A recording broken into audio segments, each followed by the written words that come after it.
মই সকলো ৰাইজকে কৈ আছোঁ যে এই লোকসভা নিৰ্বাচনটো বিজেপি দল আৰু চৰকাৰৰ ওপৰত আমি তেওঁলোকক পৰাজয় কৰি তীব্ৰ হেঁচা প্ৰয়োগ কৰিব পাৰোঁ যে হয় বাকী থকা কামখিনি কৰা, নহ'লে 26ত বিদায় ল'বলৈ সাজু হোৱা।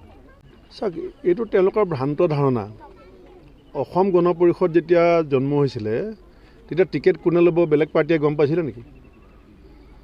আম আদমি পাৰ্টি যেতিয়া জন্ম হৈছিলে টিকেট কোনে ল'ব তেওঁলোকে গম পাইছিলে নেকি? এই ভৰি থকা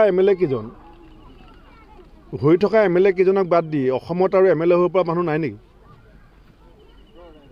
অসমত এই 126জন বিধানসভাত থকা মানুহক বাদ দি MLA যোগ্য, সাংসদৰ যোগ্য মানুহৰ নাই নেকি?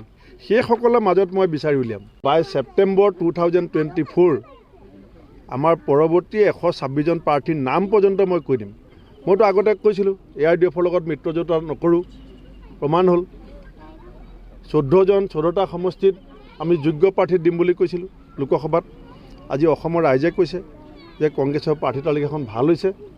126জন বিধায়কৰ তালিকা যেতিয়া আমি প্ৰকাশ কৰিম তেতিয়া অসমৰ ৰাইজে ক'ব, আপোনালোকে ক'ব যে উপযুক্ত বিধায়কৰ প্ৰাৰ্থী কংগ্ৰেছ দলে থিয় কৰাইছে।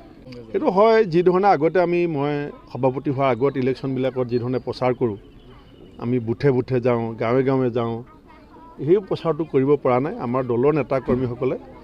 আমাৰ এজন APCC ভাইচ প্ৰেছিডেণ্ট গুণ গগৈ আৰু মুখপাত্ৰ বিদিশা নেওগ, তেওঁলোক দুজনক লগত লৈ আমাৰ 2খন ব্লক কংগ্ৰেছে এতিয়ালৈকে প্ৰায় 100খনমান সৰু মিটিং কৰিছে। আজিৰ পৰা আমাৰ বিধায়িকা নন্দিতা দাস ডাঙৰীয়ানীয়ে 17খন মিটিং, বিহপুৰীয়াত সৰু সৰু মিটিং, সেইকাৰণে চাগিলে আপোনালোকৰ চকুত পৰা নাই। আজি নন্দিতা দাস ডাঙৰীয়ানী আহিছে, আজি কালিলৈ পৰহিলৈ 3 দিনত তেওঁ 17খন মিটিং কৰিব। এইটো অসমীয়া জাতিৰ কাৰণে সুবৰ্ণ সুযোগ, কাৰণ অসমত চৰকাৰখন 26লৈকে আছে। 26লৈকে থকা চৰকাৰখনক আমি বাকী থকা কামখিনি কৰিবলৈ বাধ্য কৰিবলৈ হ'লে আমি ভোট দিলে কাম নকৰে, কাৰণ ভোটটো তেওঁলোকে গেৰাণ্টি হিচাপে লৈছে।